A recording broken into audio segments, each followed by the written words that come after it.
Hey everyone, welcome to Let's Write Scripts. I'm Micah Crady, the head of writing at Arc Studio, the best screenwriting app in the world, and perhaps on other worlds we don't know yet, but we're going to find out someday. The link is in the description if you want to check out Arc Studio to write your script. You can start writing for free. It's awesome. It's the screenwriting software I use to write my scripts, and yeah, that's great. This is Let's Write Scripts. Today we're going to do 3 writing sprints where you can work on your script, and in between those sprints we're going to be chatting about writing, and I will be answering your screenwriting questions, and we're going to be hanging out and just having a good old creative time, and it's going to be really fun. I'm so excited that you are all here. Before we get into it, I want to know, where are you and what are you writing today? And we always have a discussion question. Where are you and what are you writing today? It's kind of standard. I love seeing people from all over the world, actually. I mean, many continents, almost all the continents, I think. No one from Antarctica has joined yet, but I think we've got all the other continents covered. So if any of you guys are planning a trip to Antarctica, and I have no idea what the time zones, how those work in Antarctica, because you're at the bottom of the planet, but that would be pretty awesome if someone, or just pretend you're from Antarctica, lie to me, and I won't know. But get in the chat, let me know where you are and what you're writing today. And then we also have a little discussion question to kind of get us in the zone and in the framework. Some of them are more craft related, some more career related. This one kind of bridges the gap a little bit. And it's a question that I've seen a lot. I think I've seen it online in different forums. I've seen it kind of, people have asked it here. And there's this idea about perfection, and people are very worried about like their script needing to be perfect. And so my question for you guys, and I'll get into this a little bit, is does your script need to be perfect in order to sell it?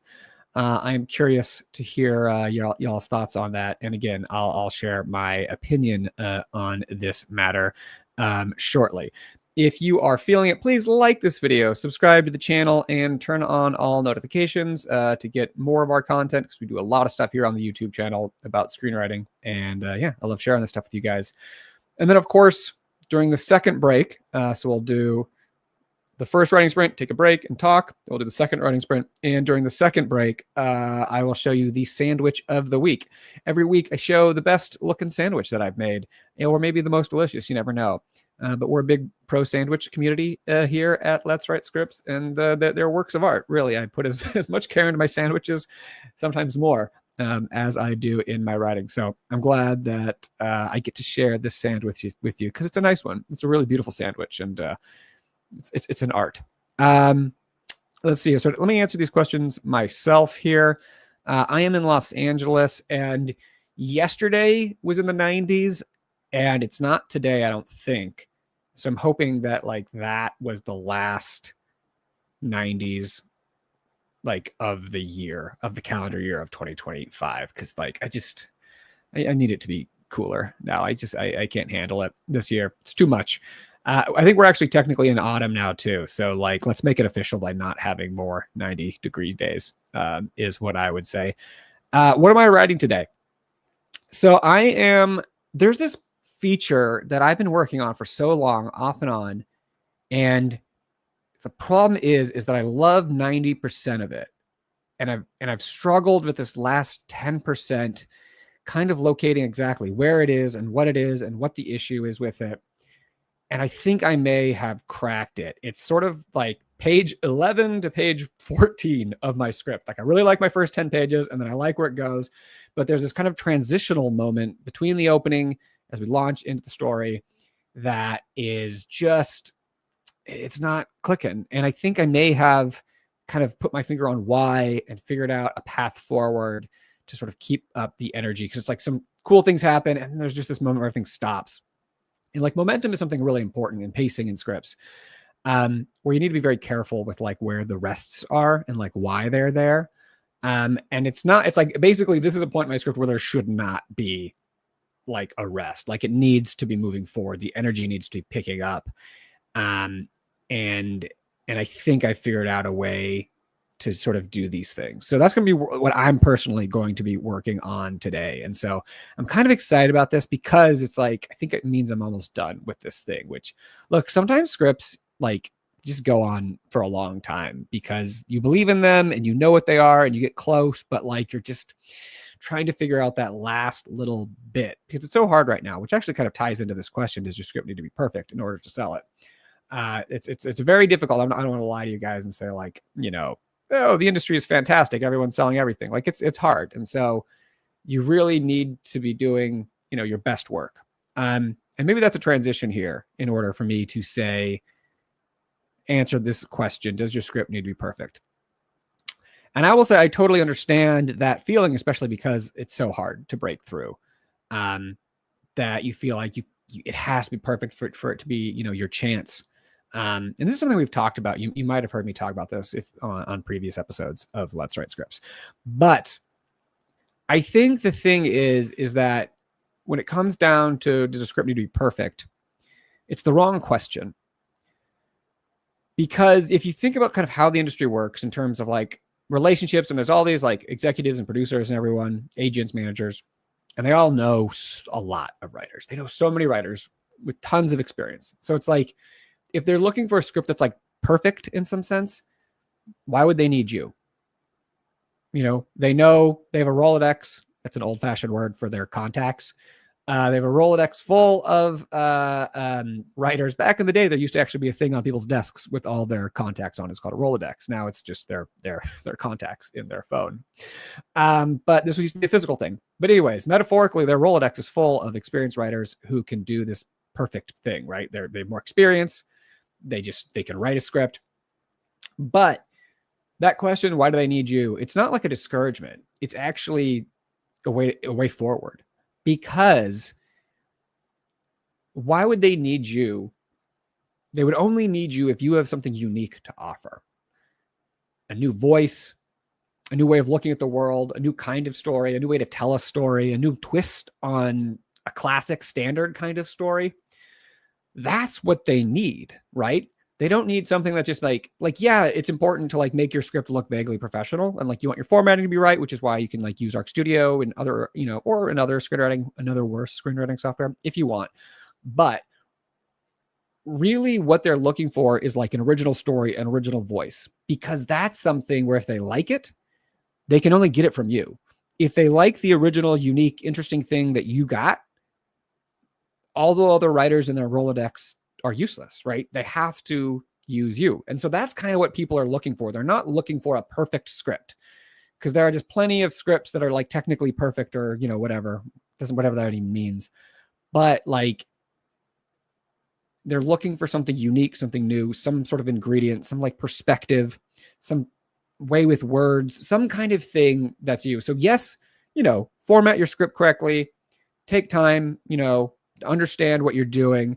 But really that's not the most important thing. So that's what I would say. Loving seeing everyone here. Annie in Toronto, working a short film script for production. Oh, that's fantastic. That's so cool. I love this. Liz Hannah said when she sold her script for the Post, there was a glaring spelling error on page 3. Yeah, it's so funny because if you look, this kind of connects to this question. We've been talking about perfect scripts. Like, if you look at some scripts, there are like a ton of spelling errors and things in them. And you're told like, well, you can't have spelling errors in your script.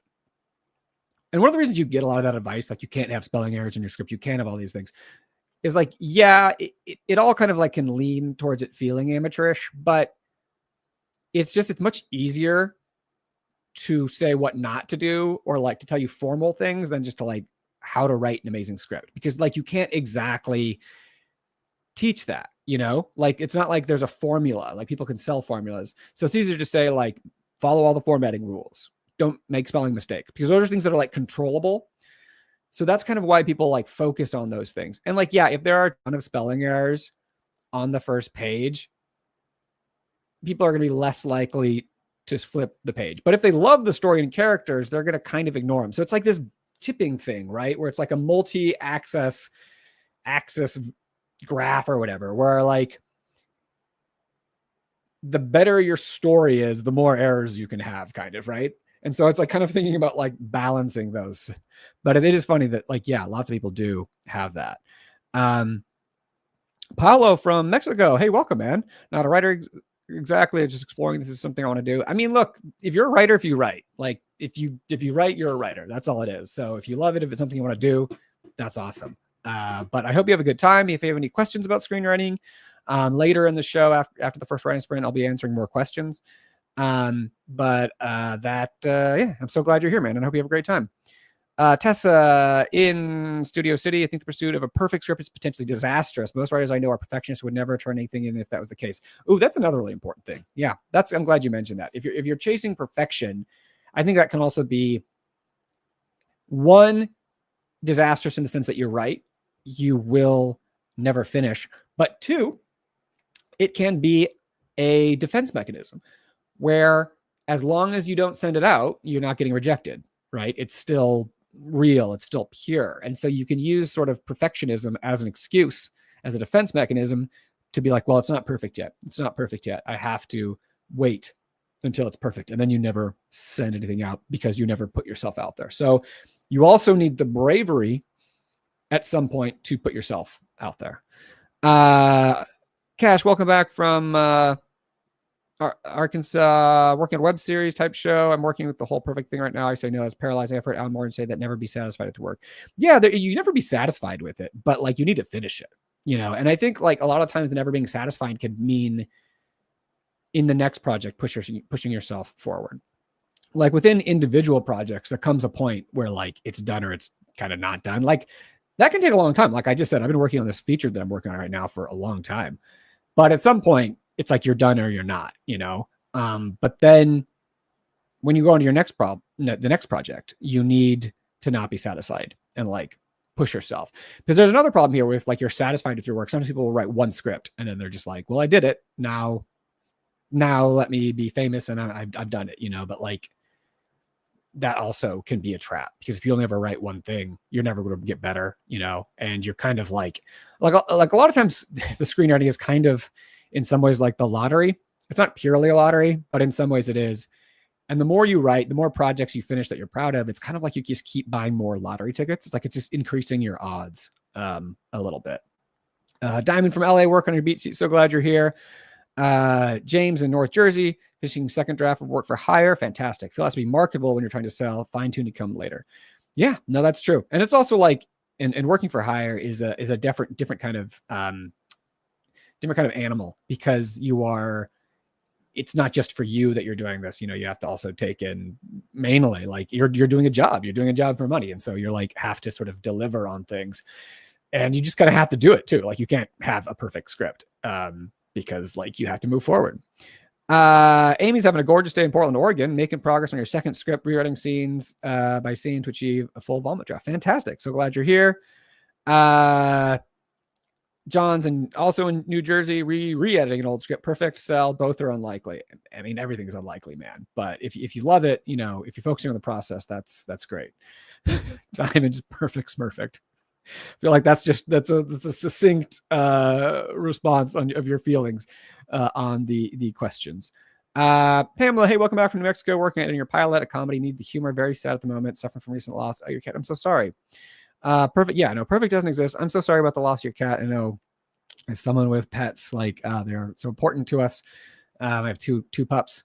And that is brutal, but I hope, we can bring some joy and you can have an outlet in your writing today. Matt, imagine Freely Twin Flames. Whoa, that's an intense name. That's a good question. I'll come back to that later. We're gonna do some more question answering later on. Okay, Brian in Jacksonville. So glad you're here, man. Working your graphic novel. Perfect script is not important when you create something at an intermediate level. That's also true. Yeah. Like when you're still developing, like there is not perfection, there's growing, right? There's learning lessons and growing. So I think that's a really good thing to point out. All right, cool. Sam, what's up, me? I'll get your question a little later. I'll dive into that.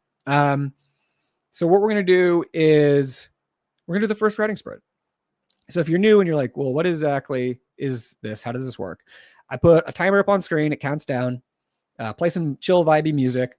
I mute myself. I'm off to the side. And in that period, they're unprompted because we're all working on different projects. We're all at different points of our projects. And so really it's just kind of it's almost like a study hall, like a creative time just for you to focus in on whatever it is you're here to work on, whatever part of the project. And then, blocking out distractions, just really focused work, like Pomodoro method kind of. And then we'll take a break. We'll chat more. I'll answer some questions. Then we'll do some more sprints. We'll do a 15-minute, a 25-minute, and then we'll see how much time we have at the end for our final sprint. Kelly, welcome. Working on your feature. You're right. Hey, join the club, or maybe I'm joining the club, or we're all in the club together. So, all right, we're gonna do it. We're gonna do the first sprint. This is the 15-minute sprint. I'm gonna play some chill, relaxing music here, and this is. Hear the music. It is chill. Oftentimes we are reading over our work, doing some free writing, like whatever it is that we need to do to get in the vibe. So like no pressure. Don't feel like you have to write 1,000 words in the sprint or anything like that. Just like getting in the creative zone and really trying to figure it out what it is that you're working on and how to approach it. So the music's getting louder, so I'm going to mute myself. 15 minutes on the clock. Let's do it, everyone. I'll catch you on the other side.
All right, and now we calmly and quietly exit the writing sprint without me creating any jump scares for those who are deep in their writing.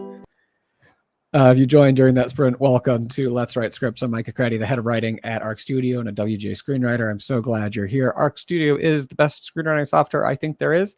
And if you want to use it to write your script, there is a link in the description and you can start writing for free. For everyone who was doing that sprint, I want to know, how did it go for you? Are the muses here with us?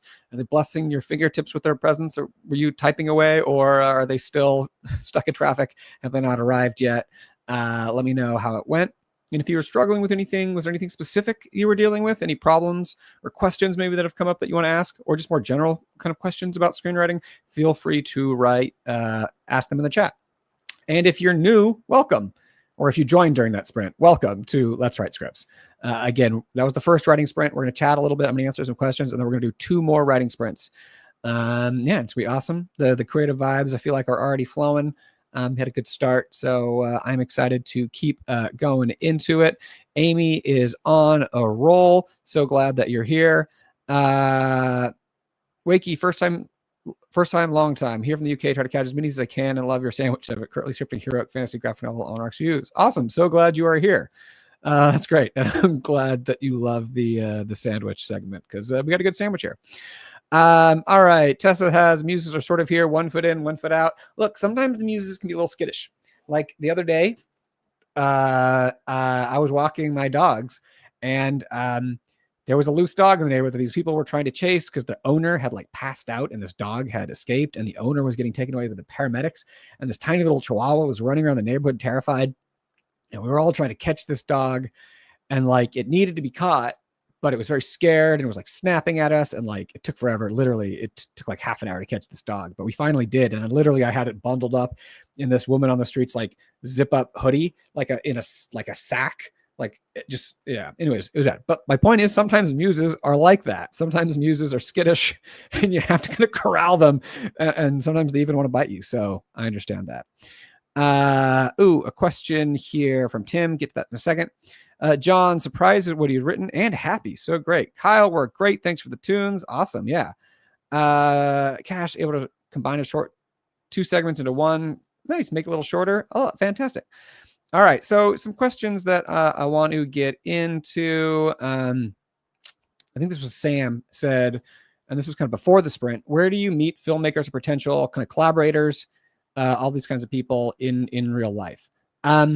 So the answer to this question is obviously going to depend on where you are in the world. You know, if you're in the middle of the Atlantic Ocean, it's going to be harder to find people in real life. If you're in Los Angeles, New York, Atlanta, production centers, it's easier. There's short-term and long-term answers to this. Like for me, the way I did this was I moved to Los Angeles over 15 years ago and started working in the industry and met coworkers and friends of coworkers and you know, just sort of like built a network over time through my alumni, like school stuff, through just different kinds of whatever avenue I could use. There are other ways to do it. For instance, like a more regional thing is there are a lot of film festivals all over the country and in different countries as well. And I think if you want to meet people in person, that's probably your best bet because you're going to have people and you're going to be able to see their work. And if you like their work, you can kind of go up to them afterwards and be like, hey, I thought your work was really cool. Maybe you have some work that's paying there that you could submit. Or you can just like go and meet people. So I think there are different ways of doing it, but like, or classes, you know, you can take like a class in something and meet other creative people. But those are some of the ways, but film festivals are often a good thing. Quessy said, I'm looking to pitch and develop a TV series. Is the only story I want to tell, and I'm not necessarily interested in writing other scripts. Have you ever come across someone like this? Yeah, I mean, totally. And, you know, I think you got a response from Steve, who said he's kind of like that. And he has this story that he's been working on in so many different ways. So look, this is a complicated thing because when it comes to screenwriting, there's like screenwriting as a career. And then there's screenwriting as just like you have something you want to express artistically. And those are not always kind of the same things. And so totally there are people who are just have a story that they're very passionate to tell and they want to tell it. And, you know, they're dedicated to doing that. I will say though, that like, if your goal is to get this thing made, like the odds of any one project getting made are very low. That's just kind of a reality situation. I'm not saying it's impossible, but that's just like a real thing. The problem with TV, because like, I think Steve mentioned that he's, you know, turned his season 1 into a novel. When it comes to TV, there's no like equivalent to self-publishing. Like you can make a web series kind of, but it's, you know, especially if your thing is a bigger thing, it's very hard to recreate that on a smaller scale because of like budget and the crew and everything that you need to do that. So I guess I would say a couple things. I totally understand the urge and I love that you just have this story that you need to tell. I would think about, one, is TV the medium to tell it? And if so, then okay, great, go for it. You know, the odds are low, but like, if that's your passion, chase it. I'm not going to tell anyone not to chase their passion. But like, if it also works in another form, like a novel, that is something that then you can have, you can self-publish or you can submit, like you can do a novel just on your own. You don't need millions of dollars, you know, from the studio or whatever to make it. So it kind of depends on like what is driving you and kind of what your goals are. But I totally understand there are people who have like chased passion projects. I mean, there are people who have chased passion projects for decades. But the thing is, often those people are doing other things along the way because they're building up the skills, the reputation, the network,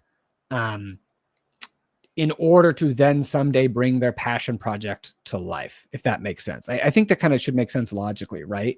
That the more you're doing stuff, the more you're building up your skills, your relationships, etc., your network, that it makes it more likely that the one you care about, the passion project, gets made.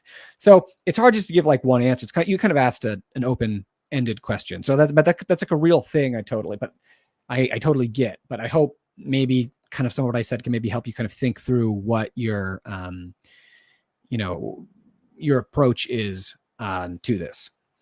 A question from Tim. Can I convey a snippet of conversation with the one-time character in the action lines? Like the bartender sets down a whiskey, Dan pays and immediately orders another. Okay, I see what you're saying. So there's a thing oftentimes you'll see in scripts where it'll be like ad libs.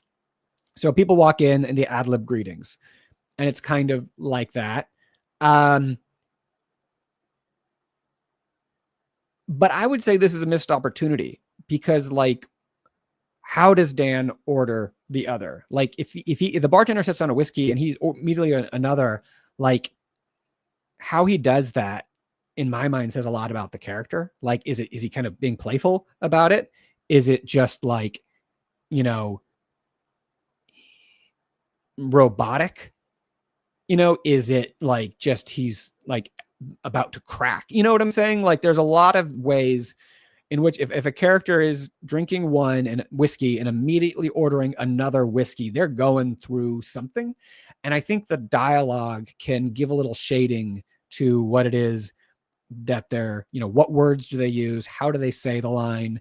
Is it just, again, you know, that's different from keep them coming, barkeep, you know, those are two different things, right? So like, how are they saying it? Something like that, you know, I would say that'd be my kind of advice on that situation. Hopefully that helps. Let's see here. Yeah, Annie recommended, or Brian also had a good sprint. Fantastic. Annie mentioned film festivals and through social media. Yes, social media is hard because also like the platforms are changing, but you can certainly like meet people through there. I mean, you can just like DM folks if you like their work, and yeah, that's awesome. But yeah, film festivals is great. Zoe, oh no, the muse has left you. Been redrafting your platform both, but keep convincing myself it's not my best work. Yeah, I mean, look, sometimes you need to put things in a drawer and walk away from them. I've done that certainly to get, because you need perspective. You need to like keep perspective kind of on your work. And it's very difficult. Like this thing that I'm working on, I was really struggling with like, is this good enough right now? And usually though, at least for me, you learn to trust your voice where like, if I'm asking that question, it probably means there's something wrong with it. Cause like I'm a lazy person. So I kind of want it to be good enough. And so if I find myself like asking myself for permission to just like be like, it's fine, it's usually not fine. And like, I've only kind of recently gotten to the point where like I'm mature enough to recognize that in myself. I'm not saying this is what you're going through. I'm just saying that like sometimes you have to like learn to trust your voice or like what your feelings are telling you about it. And sometimes it's okay, you know, to put it in a drawer.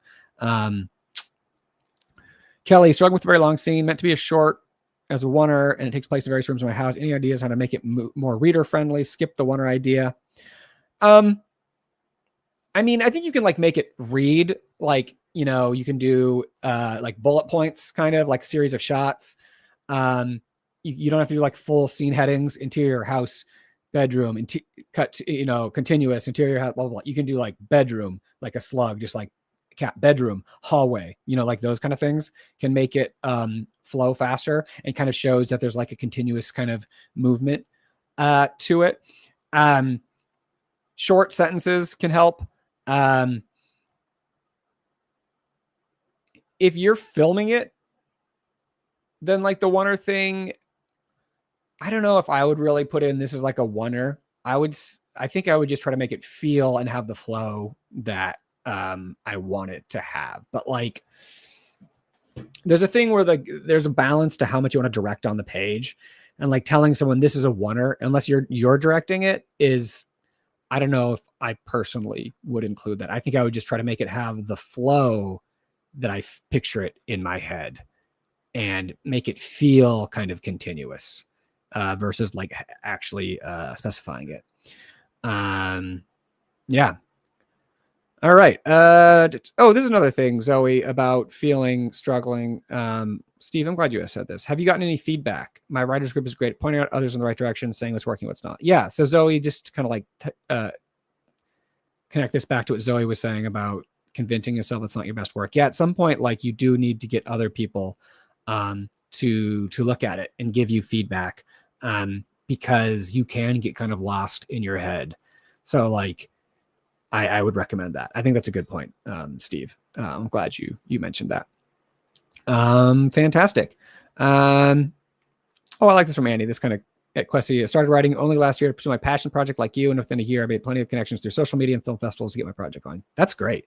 I love that. I'm so glad to hear that. All right.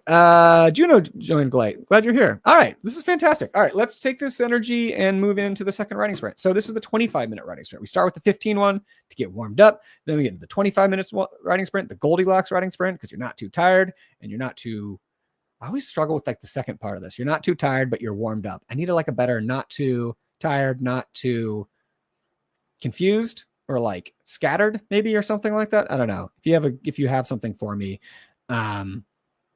let me know. Andrew, that's a good question. And I'll answer that in the next break, but I really want to jump into this sprint bit about budgetary constraints. All right. So we're going to hop into the sprint. I'm going to play some more music. And this is like oftentimes the 25-minute sprint is my favorite one. It's where I get the most work done. I think a lot of people feel that way because you're warmed up, but you're not tired yet. So I'm going to play more music. I'll put a 25-minute timer up. Right.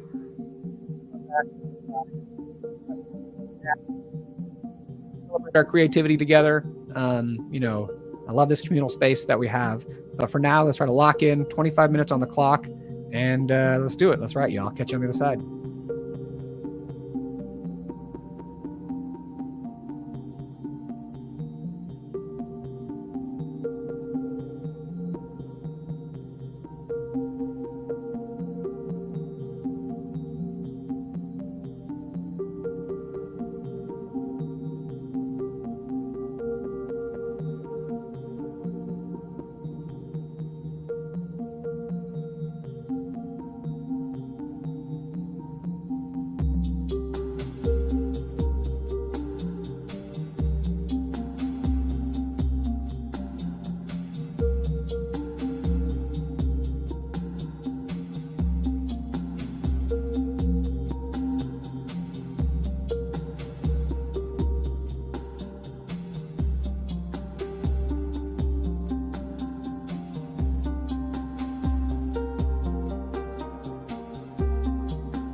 All right.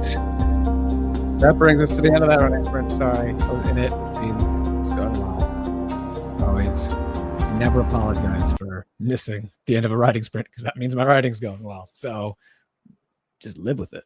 Anyways, if you joined us during that sprint, this is Let's Write Scripts, brought to you by Arc Studio, the best screenwriting software on the planet and potentially other planets. We're in the process of finding out. We're sending some probes out. If you were doing that writing sprint, let me know where the muse is with you. If you struggled in the first sprint, did they show up? If you were doing well in the first sprint, did they abandon you? How was that second sprint? I always love the second sprint. Did it live up to its billing? Did it deliver the creative atmosphere that you needed? Get in the chat. Let me know. If you were struggling with anything in particular, feel free to ask questions. Maybe something about your project, something you were just struggling with, or it could be kind of with something more general with your screenwriting. Let me know. I want to do a quick announcement. We actually have a special guest next week. It's going to be pretty exciting. Brent Forrester, who was here in like April, actually on the show. He's a writer. He wrote on The Simpsons and The Office and other shows, but I think those two are enough. He's going to be joining us again next week. So make sure to be here Wednesday, 1 p.m. Pacific next week. You can just show up on the YouTube channel. There's also a link to RSVP in the description below, but I'm very excited. Brent was such an awesome guest. We had such a good time. I love having guests on this show. We're going to be answering your questions. We're going to be writing. We're going to be talking about stuff. It's going to be just fantastic. So please don't miss that next week. 1 p.m. Pacific. Let's Write Scripts. Special guest Brent Forrester. Don't miss it. There we go. All right. That was the special announcement. But yeah, let me know again. I would love to know, how did your last sprint go? Any questions? Get into it. All right. So there was a question before the sprint. Andrew asked, writing a short film that has a budget already, how to write without thinking about budgetary constraints. So, there are different approaches to this. I saw that Cash answered where he likes to write kind of the big story and then trim it down. And that's one approach. For me, though, I don't think you can really escape the budget constraints. If you're paying for it, then like you have to write with the budget constraints in mind. But I don't think that's necessarily a bad thing. But I think there are ways to approach it, which I'll get to in a second. But I think, there's like the old saying, necessity is the mother of invention. Necessity is the mother of invention. I think that really holds true. And I think that holds true in this kind of case. And I think there's another way to think about it, which is that constraint forces creativity. I'll say that again. Constraint forces creativity. Meaning that if you really only have certain parameters you can operate in, if you have these certain constraints, then that forces you to figure out new ways of telling the story, of addressing this idea that you want within those constraints. And honestly, that is sometimes where the best stuff can come from, because you have to sort of dig a level deeper in order to figure it out. So I would say, that said, though, there are certain things just kind of keep in mind, which is when you're thinking about constraints, just think about the big ones, kind of like the biggest location. I'd say location, cast, and concept would kind of be the way I would look at that, right? So basically choose a location that is in your budget, and then kind of write to that location. Like let that be your world that you're exploring, and think about like, how can you explore? What opportunities does that specific space give you, in terms of exploring your story? And similar, like, just how many cast members are you going to have? It also depends on like if you're paying people, but like how many are you going to have? The more you have, generally the more expensive things are. So it's like, is this a story you can just tell with 2 people? Then like, how do you tell that story? Is there a third? Can you get more people? Like, do you have the budget for that? And then concept is the big one, right? Like, if you have the budget for like special effects and stuff, then that's a different kind of story than if it's just like people having a disagreement or an argument or something more on the human level. So just kind of thinking about like what kind of story and how you can explore the world that you're in, I don't think is necessarily going to hurt you. I think there's another thing that Kyle has another approach here, limit pages. Yes. Days you have to shoot, locations, cast. Exactly. So very similar to what I would say, but I think pages is also, that's a great thing to say. Because usually, like, I've made a few short films. Oh, I also have a whole video on writing short films on the YouTube channel that you should check out. Andrew, it's called How to Write Short Films, I think, or something, but it's on the Arc Studio YouTube channel, on this channel that you're watching. Just go into the videos in the channel, and there's a video I wrote. And I kind of talked about the constraint thing on there. But I like, the pages also, days, if you can shoot it all in one day, then that is going to certainly like limit the budget. Another thing also, in terms of like you're doing rentals, something I discovered was like shoot it on the weekends, because basically if you like pick up on Friday and drop off on Monday, you only have to pay for 1 day rental, but you actually get 2 days to like shoot it over if you need to. But yeah, those are some great things here. Yeah, fantastic. Think of those. No, Kyle, you said, think of these things as elements of your story instead of budget constraints. Exactly. Like those, that's the world you're exploring. Those are your characters. Good. Glad this was helpful. And Andrew, so glad that you had a great experience here. Yeah, I love it. I love when, that's like what this is for. It's so for people to have a good experience and to be helpful with their writing. And on the subject of writing, we're going to not do that for a second, because I'm going to show the sandwich of the week. And if you're new here, again, every week I show the sandwich of the week, which is just a sandwich that I made myself and ate myself. These are not just aesthetic sandwiches. These are functional sandwiches. I can guarantee that every sandwich I've ever shown on this channel, I have also eaten it immediately after taking the photographs. So without further ado, this is the sandwich of the week. And I thought this one was so amazing, it deserved to be on TV. So we have a turkey 2 ways. This is like turkey lunch meat with turkey bacon on this delicious black sesame. We got the fancy pickle. I got the Klassen pickles this time, which you have to like, that are in the refrigerated section. Those are the ones I grew up with, but I've been like using different pickles lately. But I'm like, you know what? I'm gonna splurge and have some Klassen pickles, or Klassen. Maybe it's Klassen. It's been a minute since I've had them, but like those are great. Avocado, tomato, greens, mayo, mustard, and I just love the bread. And I just love this, like this big boy. This is like just like how this photo turned out in the sunshine. This was a phenomenal sandwich, highly aesthetically pleasing, and also just like delicious. I really enjoyed this one. So a fantastic sandwich of the week. And you can come back next week and I'll have a new sandwich of the week. And every week we have the sandwich of the week. But there we go, everyone. The sandwich of the week. I hope you enjoy it. We are going to do one final writing sprint, and we actually have a little time. We're going to do a 20-minute writing sprint, which normally we've been ending with like 15-minute writing sprints because I'm always like running late. But yeah, I'm going to do a 20-minute writing sprint. So in this last sprint, if you have to leave, no worries. This is a like show up when you can, leave when you need to kind of a thing. You can also always just go back and rewatch these. Like they're on YouTube. So if you want just a little, guided sprint, they're there. If you have to leave during this sprint, just say farewell in the chat. Let me know how it went. I love seeing, just kind of, like keeping me updated. Say farewell. Let me know how it went. And I hope to see you all next week. If you stick around till the very end, we're going to say final farewells. But unless anyone has any like final questions. Oh yeah, sorry, Christian, I missed one of yours. There was one more question here. I always struggle with moving from broad stroke outlining, single sentence beats, to more detailed outlining. Hero's journey. Do you have any suggestions with getting more granular in the process? Oh man, this is such a juicy question, Christian. I'm glad I didn't miss it. I don't think let's see if I have a succinct answer to it, but it's a great question. Let's see if the answer lives up to the question. Yeah, so this is kind of similar to, there's like 2 movements here. It's like the movement from the very big beats to the more granular story beats. And then there's a similar movement from this to the scene level. And there's like an added like cognitive load of each of these, because it really, you're like, one, there's a kind of almost an emotional thing, because you're like, oh, I thought I had this figured out. Because like I had the beat, right? I thought I knew what it was. And then you step down a level, or you increase the specificity a little bit, you go up a level and you're like, oh, wait, I didn't actually have this figured out as much as I thought I did. In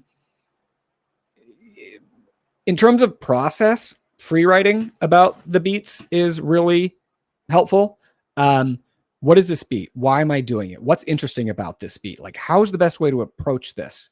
What does my character want here? How are they feeling when they come into this? How's that's going to, like, these kind of questions, just like free writing those kind of things can really be helpful. And also kind of stepping back and just being like, what needs to happen in the story here?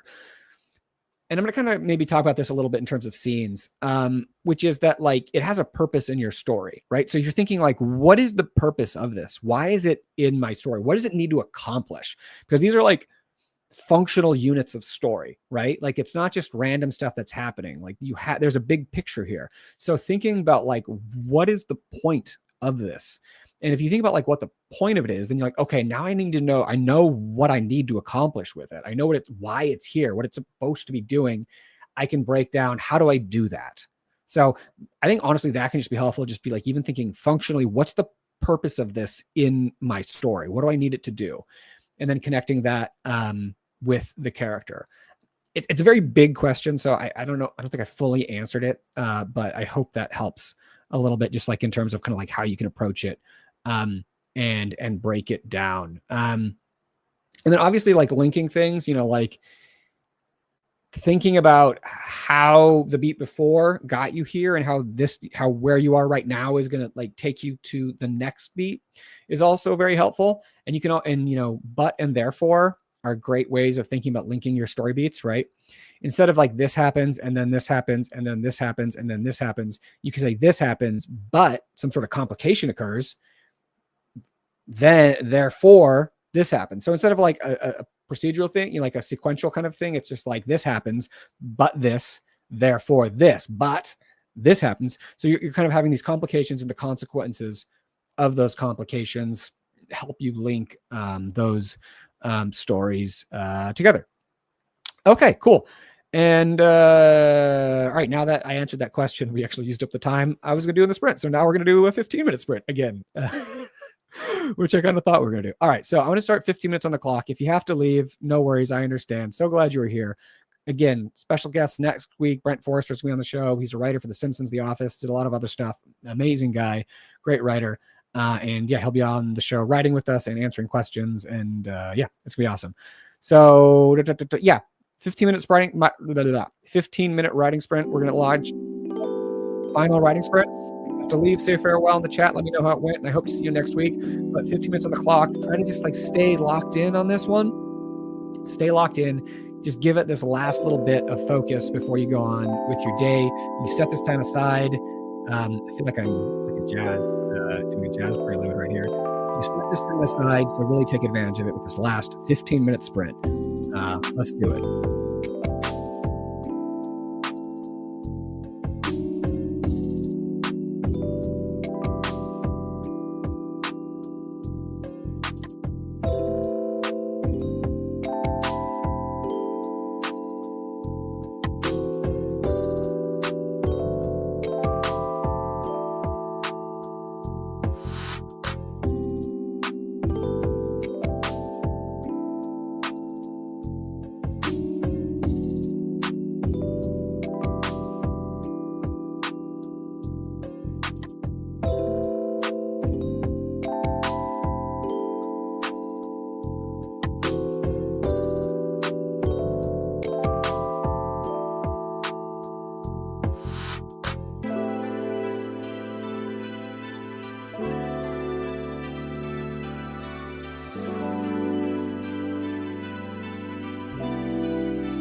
And that brings us to the end of Let's Write Scripts for Wednesday, September 24th, the year 2025. I want to thank you all so much for being here. I hope you had a good time. I hope you got some writing done, enjoyed the creative community, maybe learned some things, or just made some progress. Again, next week, we're going to have a special guest, Brent Forrester, writer who was writer for The Simpsons and The Office and a ton of shows. He'll be on the show next week with me. I'm so excited to talk with him. He'll be doing writing sprints with us and answering questions. So don't miss it. In the meantime, until then, I hope you all keep writing. I hope this is just the start of your writing practice. Try to give it as much as you can, much of your time, as much as your creative energy. Like we're creative people. We need to be doing this kind of stuff. It's what we do. So yeah, that's it. That's it for me. I'm signing off now. I got nothing else to say except be kind to yourselves and happy writing. And again, I hope to see you all next week. See you guys. Peace out.